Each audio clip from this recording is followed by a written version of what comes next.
Hi guys, welcome back to our channel கசரர்கள். நான் உங்கள் ராகினி. ஸோ இந்த வீடியோவில் நம்ம என்ன பார்க்க போகிறோம் அப்படின்னா நேற்று 12th ரிசல்ட் வந்திருக்கும். நிறைய பேர் என்ன கோர்ஸ் எடுக்கிறதுங்கிற கன்ஃபியூஷனில் இருப்பீங்க. ஆர்ட்ஸ்லேயே நிறையா இருக்கும். ஸோ அதுலேயே என்ன இருக்குதுன்னு தெரியாமல் இருக்கும். சில பேருக்கு பேங்க் ஜாப் போகணுங்கிற ஆசை சின்ன வயசில் இருந்து இருக்கலாம்.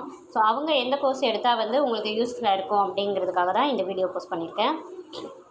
பேங்க்குக்கு எக்ஸாம் எழுதுறதுக்குன்னு பார்த்தீங்க அப்படின்னா, பேங்க் எக்ஸாம் எழுதுறதுக்கு இந்த டிகிரி தான் வேணும் அப்படிங்கிற எந்த இதுவுமே கிடையாது.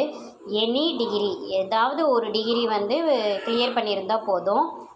ஓகே, பர்சன்டேஜ் 60% மேலே இருக்கணும். அதுதான் இம்பார்ட்டண்ட். பட் நீங்கள் உள்ளக்க பேங்க்குள்ளே வந்த பிறகு ப்ரொமோஷன் எடுப்பீங்க இல்லையா? ஸோ அப்போ எம்பிஏ, பிபிஏ, எம்காம் இந்த மாதிரி கோர்சஸ் எடுத்திருந்தீங்க அப்படின்னா உங்களுக்கு அந்த ப்ரொமோஷன் எக்ஸாம்ஸ் கிளியர் பண்ணுறதுக்கு ரொம்பவே யூஸ்ஃபுல்லாக இருக்கும். ஃபார் எக்ஸாம்பிள் பார்த்தீங்க அப்படின்னா ஜேஐபி, சிஏபி எக்ஸாம்ஸ்லாம் இருக்கும். ஸோ அதெல்லாம் ப்ரொமோஷன். அது ப்ரொமோஷன் நீங்கள் எடுக்கலனாலும் இன்க்ரிமெண்ட்டு, சேலரி இன்க்ரிமெண்ட் வாங்குறதுக்காக நம்ம பேங்க்குள்ளே வந்த பிறகு எழுதுவோம். ஸோ அப்போ அந்த எக்ஸாம்ஸ்க்கெலாம் பார்த்தீங்க அப்படின்னா அக்கௌண்ட்ஸ் பேப்பர் வரும். ஸோ அக்கௌண்ட்ஸ் நீங்கள் 12th படிச்சிருந்தாலும் இந்த பேங்க்கோட அக்கௌண்ட்ஸ் ரொம்பவே டிஃப்ரெண்ட்டாக இருக்கும். ஸோ நீங்கள் காலேஜில் பிகாம் எடுக்கிறீங்க அப்படின்னா பிகாம் ஃபுல்லாகவே அக்கௌண்டிங் பற்றி தான் இருக்கும்.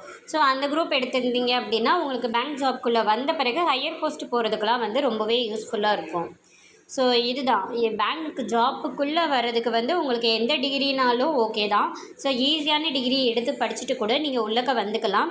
பட் உள்ளே வந்த பிறகு நீங்கள் ப்ரொமோஷன் எடுக்கிறீங்க, அடுத்து நீங்கள் மேலே போகிறீங்க அப்படின்னா அக்கௌண்ட்ஸ் உங்களுக்கு கொஞ்சம் தெரிஞ்சிருந்தால் யூஸ்ஃபுல்லாக இருக்கலாம்.